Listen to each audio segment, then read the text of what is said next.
Step smartly across the road to avoid Kangaroo Court. Number 9. Hello, this is a computer game. The crime: reminding the player of the real world. The case for the prosecution: friend programmer lounges in his warm, deep leather chair. Before him lie the disparate elements of atmospheric Victorian point-and-click whodunit 4. It is his job to combine them into a seamless whole.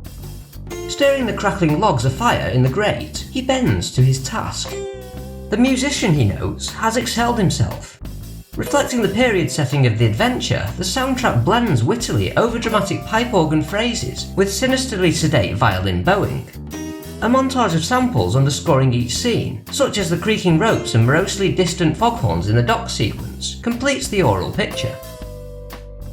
Friend programmer taps out his briar pipe on the heel of his brogues and, smiling gently at the connection, turns his attention to the packet of discs from the graphic artist.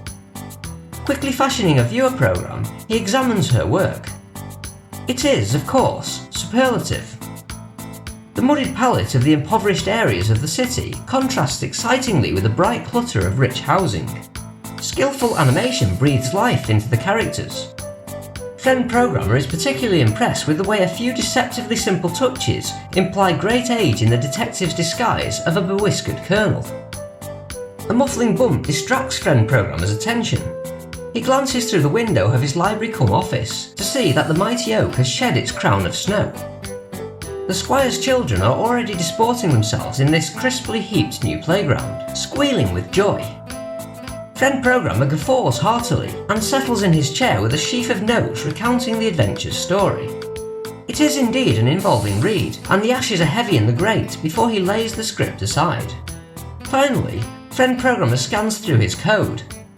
He is rightly pleased with himself. It is an elegant and comprehensive piece of work. He congratulates himself on the foresight displayed in its modular design, so making the integration of the game's elements a piffling matter of slotting in the segments. Fascinatingly, despite knowing the game intimately, friend programmer's brief examination to confirm all is in order stretches into a thorough playtesting, and quiet has fallen upon the gardens by the time he has completed the adventure. Only one thing remains: an additional task to layer the structure of the game. Some items, perhaps, the detective could collect on his travels. Friend programmer nods slowly, but which items would be appropriate? He paces around his desk. He stops before a specific bookcase. His hand idly selects a certain book.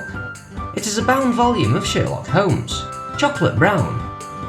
Friend programmer riffles through the pages, unconsciously absorbing the woodcut illustrations of Holmes' study. Elements of his trademark costume, his chemical apparatus, the famous meerschaum. Friend programmer closes the book, noting the detective's sharp profile caught on the cover. A light bulb snaps on in his mind.